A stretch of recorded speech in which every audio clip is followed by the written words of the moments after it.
Lukas ada dua hal yang menarik. Pertama, penginjil Lukas memperlihatkan Yesus sebagai the man of prayer, manusia pendoa. Selalu ditemukan Yesus sedang berdoa. Bahkan sebelum membuat meninggal pun Yesus berdoa. Bahkan Injil yang tadi kita bahas tentang Maria dan Marta, Yesus memperlihatkan Marta tidak salah, tidak. Tapi Marta kurang lengkap. Maria pun harus diwujudkan dalam kemantapan. Jadi doa itu memampukan saya untuk setia berbuat kasih, untuk bertahan dalam kebaikan. Doa. Maka tadi saya terakhir mengatakan kita butuh sekali menjaga holy hour, waktu kudus, waktu suci kita. Ibu bapak jangan mengatakan kadang butuh doa itu suster dan pastor. Kita sih di ruangan aja. Ya,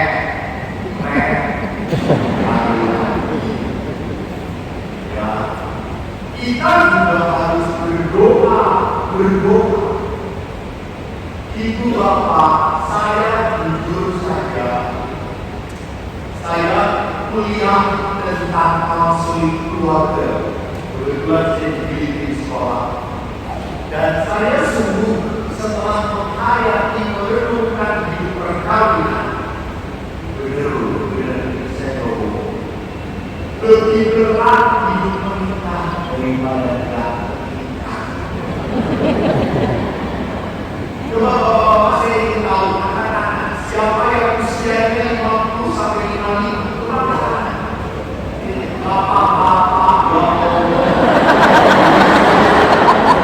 Bapak-bapak itu jenis laki laki. Bapak-bapak siapa yang di atas 55 itu anak-anak? Ya, 55 ya, 55 dan ke atas, 55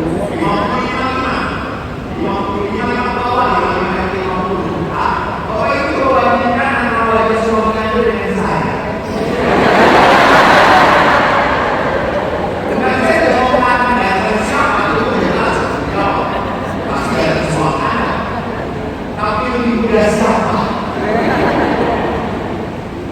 Saya pernah ini dengan teman-teman saya. Mereka kaget.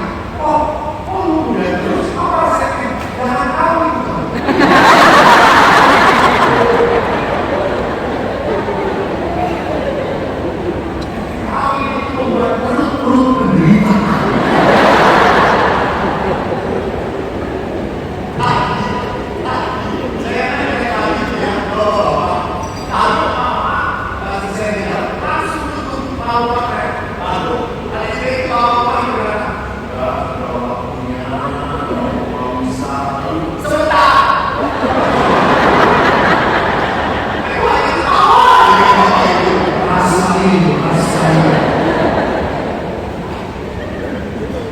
Jadi Bapak Ibu, kenapa saya mengatakan seperti itu?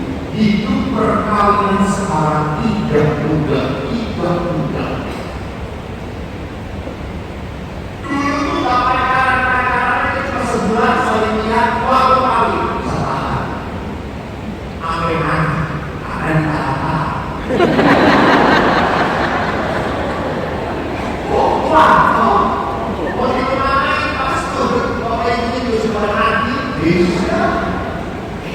Tapi sekarang orang muda sekarang setelah menikah begitu banyak godaan. Pagi-pagi saya duduk di dapur seorang bapak. Bapak ini selama perjalanan menjemput saya sampai sini ausnya dan keberuntungan. Saya berdiam amin.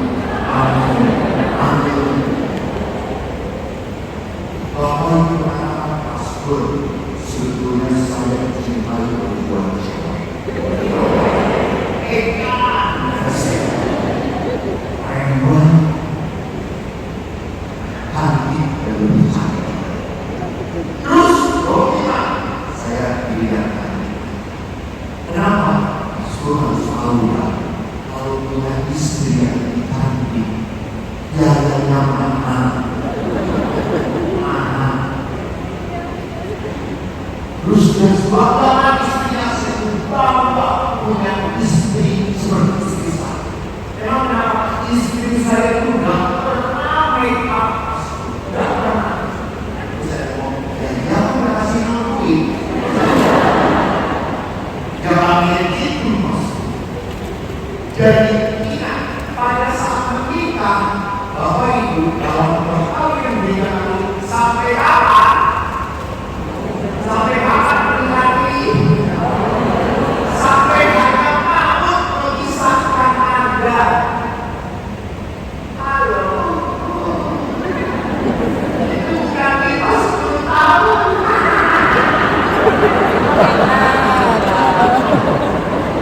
Tidak bertahun lagi ada mereka.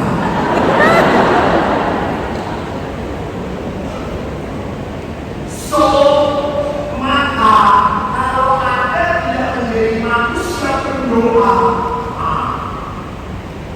Anda akan capek.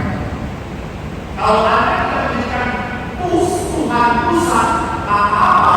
Yang menjadi pusat Anda adalah kesenangan Anda, masalah Anda, kesalahan Anda. Yang lama-lama dapat. Kenapa rasa dalam rumah tangga? Karena mereka belum dekat dengan Tuhan. Saya tanya pasangan suami istri, kalau ini sifat pasangan suami yang sudah sakinah, warahmah, dari hasilnya. Saya ingin pasangan mana yang tadi pasangan suami istri yang tadi bahagia dan pergi kepada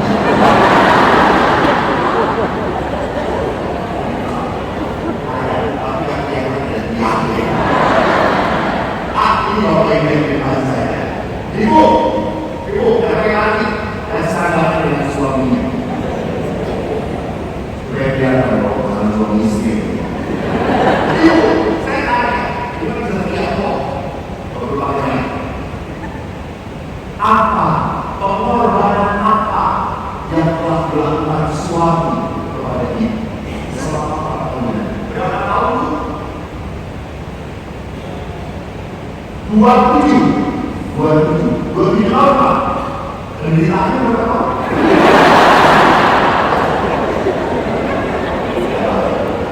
Bapak ini betul-betul yang sangat puas dengan istri.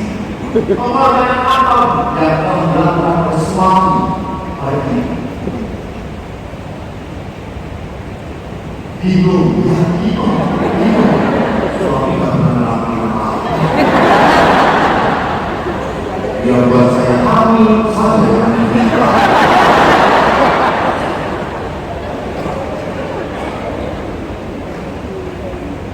Para ibu ingat, pengorbanan besar suami Anda sangat hebat, menikah.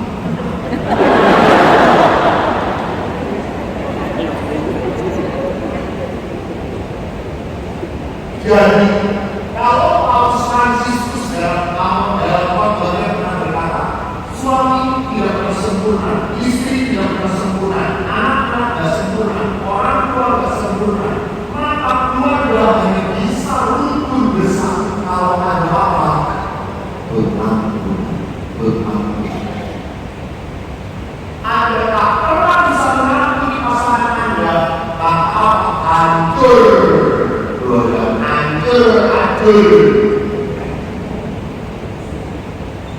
Karena orang yang tidak bisa mengampuni, kalau orang adalah orang yang menyimpan kemarahan, kejegeran, kekesalan terus-menerus, hati-hati, Anda dikuasai oleh setan, Anda dikuasai oleh iblis. Walaupun dia yang menyakiti kamu, betul, dia yang bersalah, betul, tapi kalau Anda menyimpan rasa salah di dalam hati Anda yang bersalah. Bukan dia yang bersalah, Anda bersalah. Kalau Tuhan mengajarkan kamu berapa kali bu? 70. Kamu. Kan udah ada udah pintar. Udah pintar. Masih malah jadi pintar.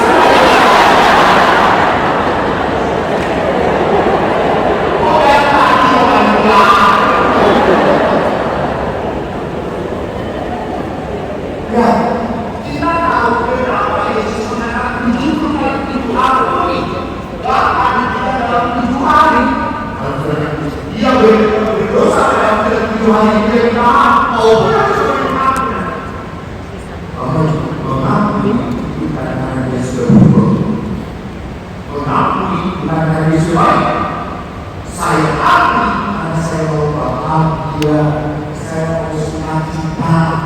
Itu jadi pengakuan itu justru sehat. Siapa? Saya mengaku. Kalau yang diakui masih beromong.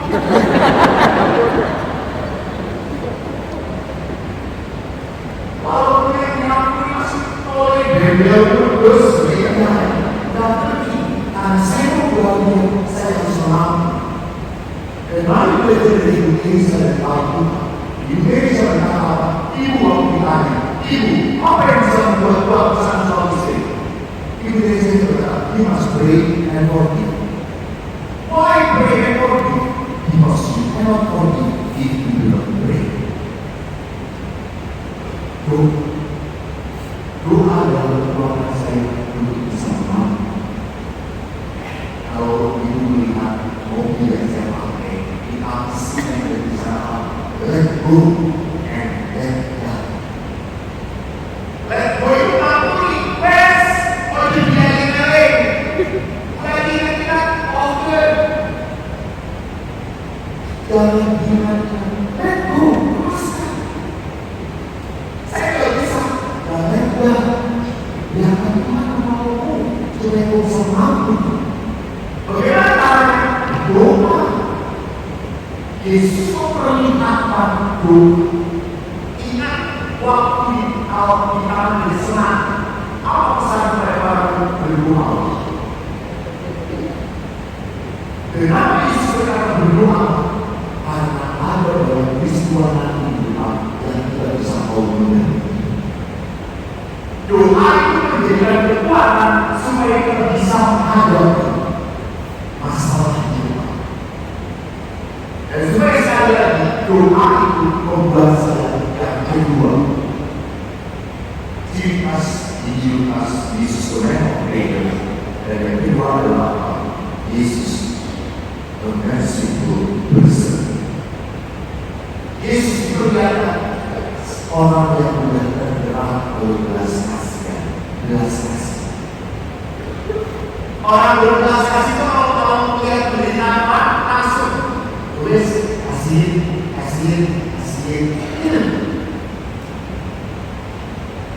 Saya kemarin menginap di daerah Menteng karena panitia memberikan penginapan di sana. Lalu malam hari beberapa kali makan dan saya nggak mau. Malam ini saya tenang, saya diam, saya bersenang sendirian di kamar. Saya sendirian di kamar baca dari audio yang saya buat dari malam. Lalu malam jam 7 rumahnya ekonomi Yesus lapar. Lihat tidak ada makanan. Lalu jalanlah segera ada BFC Kentucky Fried Chicken. Saya beli kaki, saya bungkus. Karena tidak enak kalau makan di situ, aku ada rumah. Aku bayarin saya. Lalu saya kesininya, Pak Imam, saya beli suruh. Pas saya jalan, pakai celana pendek, pakai kaos. Pas jalan bergerak, tiba-tiba ada seorang bapak tua, dari dalam satu senang yang berbawa. Wanginya sudah dapat. Kasian sekali. Dia lolos. Lalu mau kepada saya dalam bahasa bawah. Mas, terus dibuang mas. Lalu di pulau ke tanah. Kalau masih ikut dan apa? Belum kok. Kami mereka berikan saya.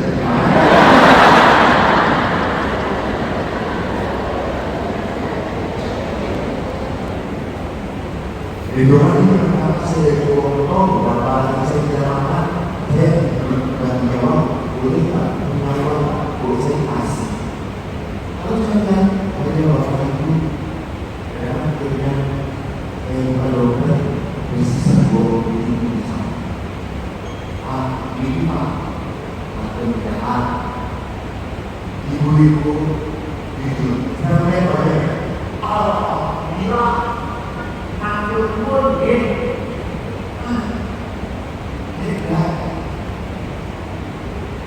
Saya mau memberi, kalau Bapak itu memberkati saya dengan 15.000.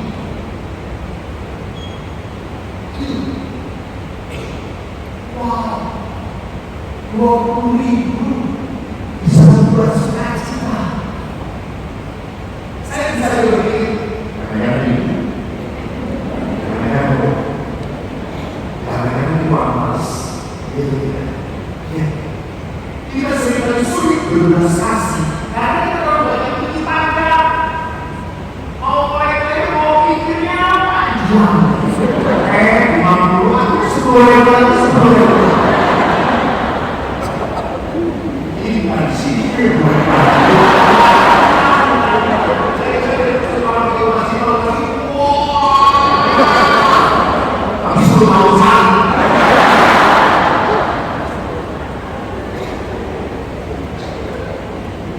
Bapak Ibu, Yesus mengajarkan apa? Belas kasih, belas kasih.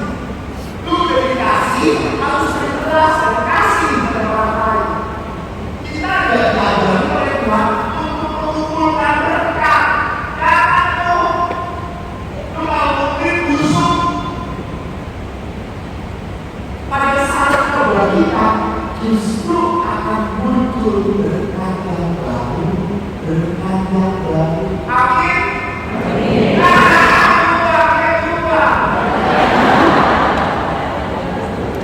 Susah, jangan doa-doa.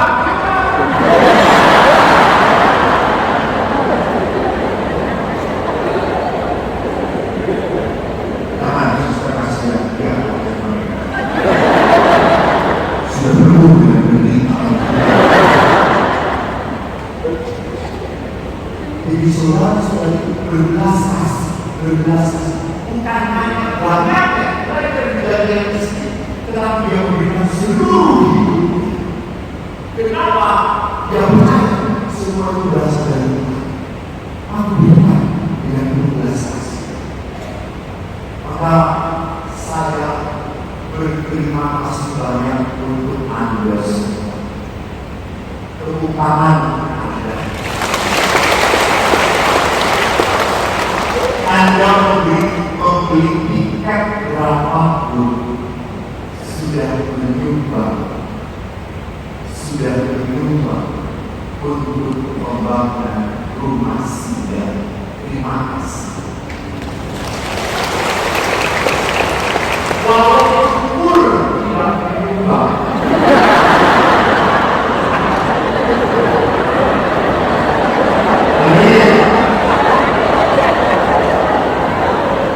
tapi Anda memberkati kita dengan suara Anda yang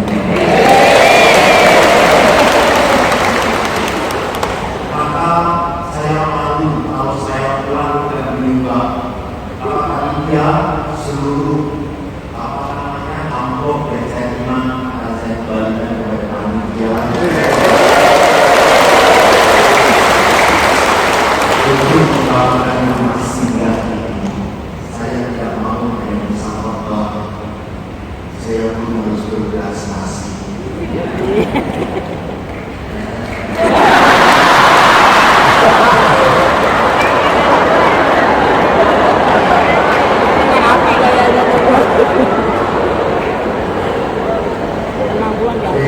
Memang proper ya Pak? Tidak.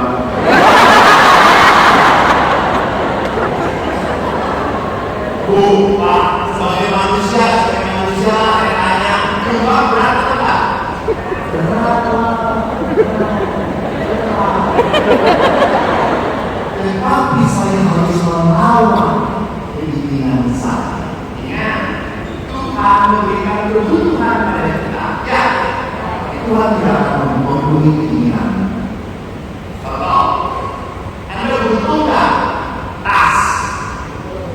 Butuh nggak tas? Butuh kan? Kalau sesuatu pakai tas, ya tidak? Butuh. Tapi kalau tasnya harus Prada, harus Louis Vuitton, harus Hermes, itu bukan kebutuhan. Itu keinginan.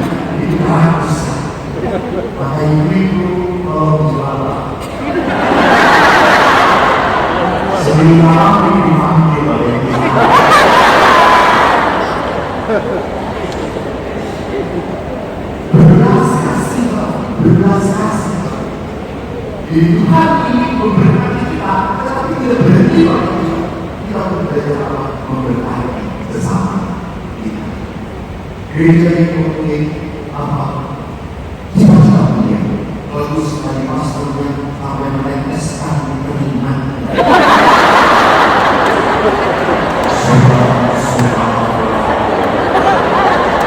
Nanti aku gambar sendiri. Kalau ada saudara yang meninggal, cuma yang mati di sini. Yang lain di mana? Karena kita akan membangun masjid supaya siapapun dapat mendoakan orang-orang yang wafat di sana. Wow, sungguh mulia cita-cita Allah. So, Bapak Ibu, jangan hanya mengingat bersenyum dan berdoa oleh belas kasih. Setelah ini akan boleh sekarang boleh bilang nanti. Sekarang belum berdoa. Berbeda kasih, mari kita mensyukuri saat-saat berdoa.